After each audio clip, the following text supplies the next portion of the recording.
जून को लोकसभा चुनाव के अंतिम चरण का मतदान होना है, लिहाजा प्रधानमंत्री मोदी ने आज उड़ीसा और बंगाल में चुनावी जनसभाओं को संबोधित किया और इस दौरान प्रधानमंत्री ने आरक्षण को लेकर टीएमसी सरकार पर जमकर निशाना साधा।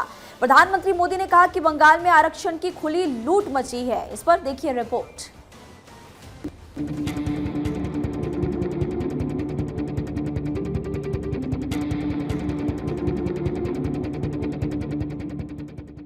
लोकसभा चुनाव अपने अंतिम दौर में चल रहा है। 1 जून को अंतिम चरण का मतदान होना है, लेकिन उससे पहले प्रधानमंत्री मोदी गृह मंत्री अमित शाह तूफानी प्रचार कर रहे हैं और बीजेपी की जीत का दावा कर रहे हैं। प्रधानमंत्री मोदी ने पश्चिम बंगाल और उड़ीसा में चुनावी जनसभा को संबोधित किया और टीएमसी सरकार पर जमकर निशाना साधा। पीएम मोदी ने कहा कि टीएमसी सरकार ने पिछड़ों का हक छीनकर मुसलमानों को दिया और बंगाल के युवाओं का हक घुसपैठियों को दिया है। हमारे संविधान ने दलितों, पिछड़ों को आरक्षण दिया है, लेकिन बंगाल में उस आरक्षण की खुली लूट हो रही है।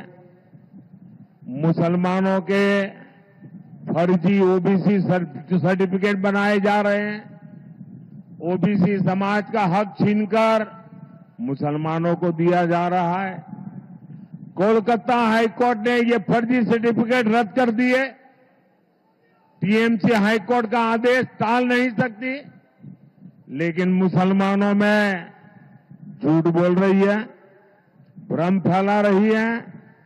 आप कल्पना करिए, तुष्टीकरण के लिए ये लोग किस सीमा तक जाने को तैयार है। साथियों, आज बंगाल के युवाओं को मिलने वाले अवसर ये घुसपैठिए छीन रहे हैं। आपकी जमीन जायदाद पर वो लोग कब्जा कर रहे हैं। पूरा देश चिंतित है। बंगाल के सीमावर्ती इलाकों में डेमोग्राफी बदली गई है। इन लोगों ने सीएए का इतना विरोध क्यों किया? सीएए को लेकर इतना झूठ क्यों बोला? इतना झूठ क्यों फैला रहे हैं? लेकिन बंगाल में इन्हें अवैध घुसपैठियों को बचाना है। प्रधानमंत्री मोदी ने 2024 के लोकसभा चुनाव की आखिरी रैली मथुरापुर में की। इसके बाद से पीएम मोदी उड़ीसा पहुंचे, जहां पीएम मोदी ने मयूरभंज में चुनावी जनसभा को संबोधित किया। पीएम मोदी ने कहा है कि आजकल नवीन बाबू के सभी शुभचिंतक चिंतित हैं। उन्हें ये देखकर चिंता हो रही है कि पिछले 1 साल में नवीन बाबू का स्वास्थ्य इतना खराब कैसे हो गया। क्या नवीन बाबू की बिगड़ती सेहत के पीछे कोई साजिश है? ये जानना उड़ीसा की जनता का अधिकार है। आजकल नवीन बाबू के सभी शुभचिंतक बहुत चिंता में है। वो ये देखकर बहुत परेशान है कि पिछले 1 साल में अचानक नवीन बाबू की तबीयत इतनी कैसे बिगड़ गई। अरसे तक नवीन बाबू के करीबी रहे लोगों का मानना है कि उनकी तबीयत बिगड़ने के पीछे कोई साजिश भी हो सकती है। सवाल ये कि नवीन बाबू की तबीयत खराब होने के पीछे क्या कोई षड्यंत्र है क्या? ये उड़ीसा के लोगों को जानने का अधिकार है। वहीं पीएम मोदी ने कहा है कि मयूरभंज की ये धरती महिला सशक्तिकरण की धरती है। अभी तक मयूरभंज की जय जयकार इसलिए होती थी क्योंकि यहाँ मां सुभद्रा का रथ महिलाएं खींचा करती थी, क्योंकि अब मयूरभंज की बेटी 140 करोड़ के देश का नेतृत्व करती है।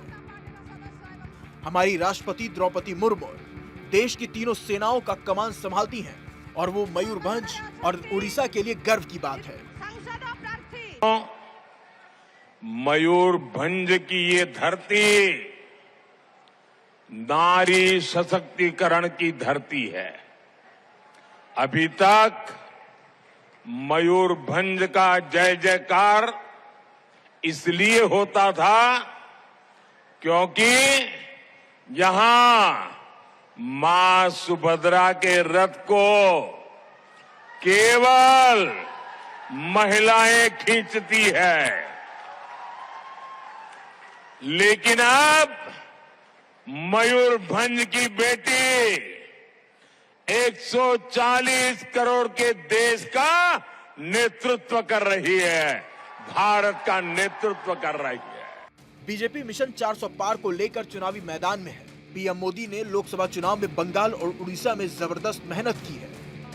बीजेपी को उम्मीद है कि वो इस बार पश्चिम बंगाल और उड़ीसा दोनों ही राज्यों में बेहतरीन प्रदर्शन करेगी, क्योंकि कमान पीएम मोदी और गृह मंत्री अमित शाह ने ही संभाल रखी है। अब पार्टी दोनों राज्यों में कितनी सीटें जीत पाएगी, ये तो 4 जून को जब नतीजे आएंगे तभी पता चलेगा। Bureau report, Bharat 24।